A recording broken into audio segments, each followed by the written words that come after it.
Bonjour et bienvenue dans Grandir au cœur du quotidien, adultes et enfants en relation, un espace pour grandir ensemble.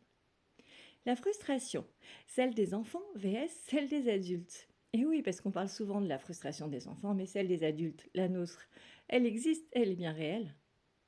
Un enfant frustré, en colère, un adulte qui soupire. Et si c'était la même chose? Il y a ces moments où ça bloque. Alors pour les enfants, ça va être le biscuit cassé, les chaussures trop dures à mettre tout seul, le jeu qu'on doit arrêter maintenant, tout de suite. Et puis nous les adultes, le café renversé du matin, l'heure qui tourne trop vite, le message qu'on attend et qui ne vient pas. Ou bien évidemment une situation où rien ne se passe comme prévu. Et si au fond, on vivait exactement la même chose?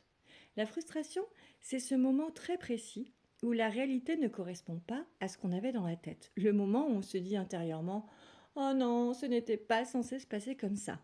Et là, ça coince. Alors chez l'enfant, ça sort, parfois fort, très fort même. Et chez nous, c'est plus discret. Quoique pas toujours, hein. Je pense que si on mettait une petite caméra dans la voiture en train de nous voir au volant, on pourrait entendre et voir des choses qui prouveraient le contraire. Derrière la frustration, il y a souvent un besoin contrarié, une envie empêchée, ou simplement l'envie que ça se passe autrement. Alors, pour un enfant, c'est énorme, parce qu'il n'a pas encore les outils pour relativiser. Mais nous non plus, parfois, on ne les a pas vraiment. Alors, quand un enfant est frustré, ce n'est pas qu'il exagère, c'est qu'il est en train d'apprendre. Même si oui, hein, parfois on aimerait juste appuyer sur un bouton stop. Que ce soit notre frustration ou celle de l'enfant, on peut peut-être essayer de l'accueillir, sans chercher à réparer tout de suite. Et accepter aussi que ça prenne du temps, parce que ça peut aussi arriver quand on est pressé, sinon ce n'est pas drôle.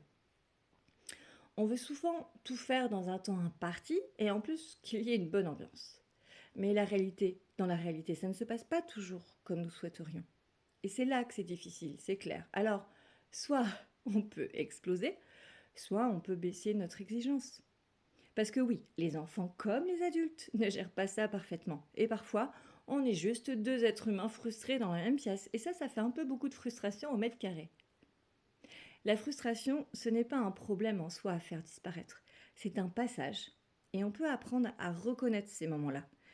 Respirer, même imparfaitement, et se dire intérieurement « Ok, là je suis frustrée, et c'est d'accord. » Ce moment est carrément inconfortable, ça on est d'accord, mais c'est humain.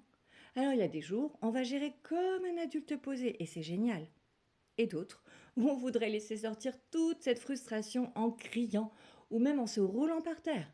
La seule différence, c'est qu'on essaie de ne pas le faire au supermarché. Alors peut-être qu'on peut essayer de rester indulgent avec nous-mêmes. On n'est pas en train d'échouer, on est en train d'apprendre et de grandir, petits et grands, ensemble. Merci pour votre écoute et à bientôt.